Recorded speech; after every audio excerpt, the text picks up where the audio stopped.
యేసు రక్తమే జయం పరిచర్య ప్రైజ్ ద లార్డ్. మార్చి 9వ తేదీ 2024.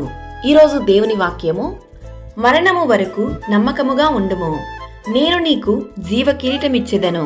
ప్రకటన గ్రంథము 2వ అధ్యాయం 10వ వాక్యము. అవును క్రీస్తునందు ప్రియులారా, నీవు పొందబోవు శ్రమలకు భయపడకుము.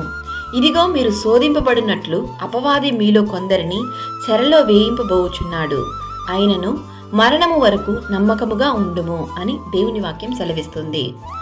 తాను శోధింపబడి శ్రమ పొందెను గనుక శోధింపబడు వారికిని సహాయము చేయగలవాడై ఉన్నాడు.